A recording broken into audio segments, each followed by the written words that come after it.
Well, I'm joined now by Edwin Morgan. He's the Director of Policy at the Institute of Directors. So, Edwin, Jeremy Corbyn says he's in the mainstream. So has business yet to catch up with him? Well, I mean, I think the only thing the business can say about that speech today was, we know we're not the flavour of the month with the Labour leader. We've accepted that. But we were hoping that he would maybe throw us a bone and acknowledge the importance of business.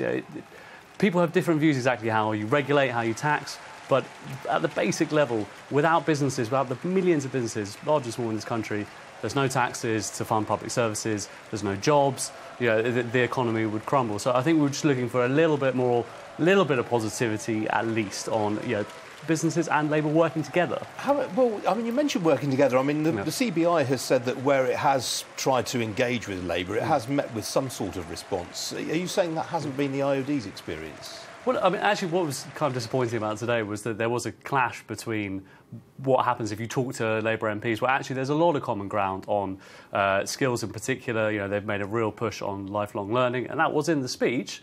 But, there was nothing about how, if we're going to adapt to the millions of jobs that are going to be lost because of automation, you need to bring businesses with you, because government can't do that on its own. So a bit more from the leader that actually we do hear from a lot of MPs on how can we work together better on that. So, in other words, you're saying that Labour MPs are far more pro-business than the Labour leadership?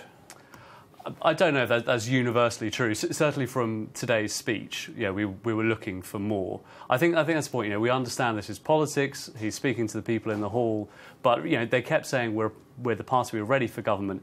If they get into government, they are going to have to engage more positively, more constructively with business. That's just a fact. But isn't it a problem for business? I mean, some of the things that Corbyn was outlining today, such as taxing undeveloped land, a lot of people will say, well, hang on, that's entirely reasonable. There are lots of things that were raised today which a lot of people might agree with, but we haven't seen a lot of detail on a lot of it. The PFI suggestions made by the Shadow Chancellor yesterday that they'll all be brought in-house. Now it looks a little bit more like he's just saying we'll review some of them. So I think a lot of this is the way it's done. Clearly they want headlines, but if you want to reassure investors, if you want to say, look, actually, we can make sure the economy it continues to be strong, these things have to be thought through and they have to be implemented carefully. And, business isn't going to like everything, but at least if it can be brought along a bit of the way so there isn't panic, that would really help. All right, Edwin Morgan from the Institute of Directors. Thanks for joining me. Good to see you.